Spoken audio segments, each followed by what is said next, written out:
முதலமைச்சர் செல்வி ஜெயலலிதாவிடமிருந்து விலையில்லா mixie, grinder, மின்விசிறி ஆகியவற்றை பெற்றுக்கொண்ட சென்னை டாக்டர் ராதாகிருஷ்ணன் நகர் தொகுதி மக்கள் முதலமைச்சருக்கு நெஞ்சார்ந்த நன்றியினை தெரிவித்துக் கொண்டனர். அம்மா பார்த்து எங்களுக்கு ரொம்ப ரொம்ப சந்தோஷம். அம்மா கிட்ட அவங்கள்ட்ட வாங்கிட்டு போகிறோன்னா அது நமக்கு நினச்சி பார்க்க முடியாத ஒரு சந்தோஷம். யார் வந்தாலும் அம்மா மாதிரி ஒரு உதவி செய்யவே முடியாது.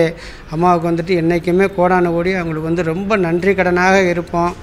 விலையில்லா மின்விசிறி, கிரைண்டர், மிக்சி அம்மா கையில் வாங்கினதுக்கு ரொம்ப சந்தோஷமாக இருக்குது. முதலமைச்சர் அம்மா அவர்களுக்கு நன்றியை தெரிவித்துக் கொள்கிறோம்.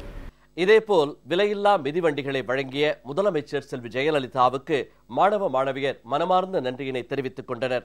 அம்மா ஸ்டூடெண்ட்ஸ்க்கெலாம் நிறைய சலுகைகள்லாம் பண்ணிட்டு வராங்க. இப்போ எங்களுக்கு சைக்கிள் கொடுத்துருக்காங்க. அது போக்குவரத்து வசதிக்கு ரொம்ப யூஸ்ஃபுல்லாக இருக்குது.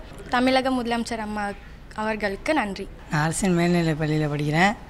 இப்போ அம்மா சைக்கிள் கொடுத்து எனக்கு உதவி செஞ்சுருவேன். இப்போ நான் ஸ்கூலுக்கு சீக்கிரமாக போயிட்டு சீக்கிரமாக வந்துடுவேன். அதனால் சைக்கிள் கொடுத்த அம்மாவுக்கு நன்றி.